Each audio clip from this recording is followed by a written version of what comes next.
অনেকদিন পর বাবার বাড়ি গেলাম আর বাবার বাড়িতে গিয়ে কি করলাম সেটাই আপনাদের সাথে শেয়ার করব। আর আব্বু একটা হাঁস এনেছিল, আমি অনেক দিন ধরে বলতেছি যে আমার একটা হাঁস খেতে ইচ্ছা করতেছে, তো আব্বু একটা হাঁস নিয়ে আসছে। হাঁস মুরগি গরু যেটাই হোক না কেন আমার রান্না করতে ভালো লাগে। আর আজকে হচ্ছে মাটির চুলায়ও রান্না করব। আর মাটির চুলা ধরানো কিন্তু বেশ কষ্টকর, যেহেতু আমি ধরাতে পারি না। সেক্ষেত্রে ভাবি হচ্ছে চুলাটা ধরায় দিয়ে গেছে। তো এইখানে হচ্ছে সব মশলা রেডি করে নিছি, আমি পেঁয়াজ, গরম মশলা, হলুদ মরিচ সবকিছু নিয়েছি। এরপরে হচ্ছে চুলা ধরানোর পালা। তো চুলা ধরানো শেষ, এবার হচ্ছে রান্না করব। তো এখানে হচ্ছে হাঁসটা ভালো মতো কেটে ধুয়ে নিয়ে আসছে আমার ভাবি। আর সবকিছু রেডি করে দিছে ভাবি, আর আমি শুধু রান্না করব। আর এই টাইপের মাটির চুলায় রান্না করতে কিন্তু অনেক বেশি ভালোই লাগে, কোনো কষ্ট হয় না। শুধু একবার যদি আগুন ধরে যায় তাহলে আর কোনো কষ্ট হয় না রান্না করতে। তো এখানে হচ্ছে আমি তেল দিয়ে এরপরে দুইটা তেজপাতা দিয়ে একে একে সব মশলা দিয়ে দিব। এখানে পেঁয়াজ দিয়ে পেঁয়াজটাকে ভালো মতো ভেজে নিব। আর ধোয়ায় হচ্ছে অনেক বেশি কষ্ট হচ্ছিল ধোয়ার কারণে। হাঁস খেতে যেমন মজা তেমন ক্লিন করতেও অনেক বেশি কষ্ট। যেমন হাঁসের শরীরের যে লোমগুলা থাকে সেইগুলো ভালো মতো পরিষ্কার না করলে কিন্তু খাওয়া যায় না। হাঁসটা কিনে আনার পরেই আমি বাবাকে বলছিলাম যে আমি কিন্তু রান্না করব, কারণ আমার রান্না করতে খুব ভালো লাগে।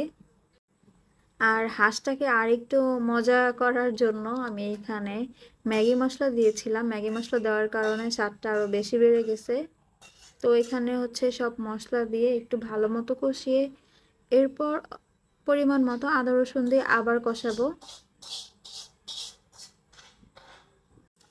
আর এই হাঁস রান্না করার সময় সবচেয়ে বেশি আমি মিস করতেছি আমার আম্মুকে, আমার হাজবেন্ডকে। তারা আমার হাতের হাঁস রান্না অনেক বেশি পছন্দ করতো। কি আর করার, তাদের ছাড়া একা একাই খেতে হবে আমার এই হাঁসের মাংস। দুঃখের কথা নাই বলি, রান্নায় চলে আসি।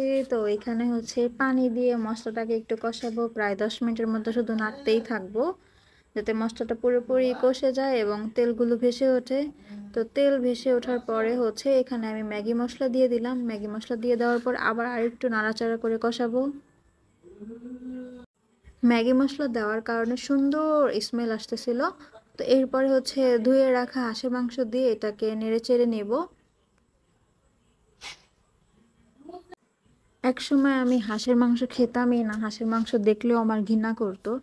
তো আর এখন এমন অবস্থা হয়েছে যে হাঁসের মাংস ছাড়া কোনো মাংসই আমার খেতে ভালো লাগে না। আসলে মানুষ পরিবর্তনশীল, সবসময় যে মানুষের এক জিনিস ভালো লাগবে বা এক জিনিস ভালো লাগবে না এমন না, সব কিছুই সময়ের সাথে সাথে চেঞ্জ হয়ে যায়। বিয়ের পরে যখন প্রথমবার শ্বশুর বাড়িতে যাই তখন আমার শাশুড়ি মা হাঁসের মাংস রান্না করেছিল আর হচ্ছে হাজের পিঠা বানাইছিল। তো সেই থেকেই হচ্ছে হাঁসের মাংস খাওয়া শুরু আমার। আর ঢাকায় যখন ছিলাম তখনও কিন্তু অনেক হাঁসের মাংস খাওয়া হইতো। সময় পেলেই হচ্ছে 300 ফিট চলে যেতাম হাঁসের মাংস আর চাপটি খাওয়ার জন্য। আর এখন যখনই খেতে মন চায় তখনই কিনে এনে রান্না করে ফেলি।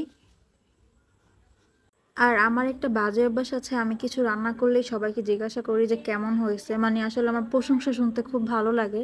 আর সবাইকে সাথে সাথে সবসময় জিজ্ঞাসা করি কেমন হয়েছে কেমন হয়েছে, এই আর কি। তো এই ছিল আজকে আমার হাঁসের রান্নার ভিডিও। সবাই ভালো থাকবেন, আল্লাহ হাফেজ।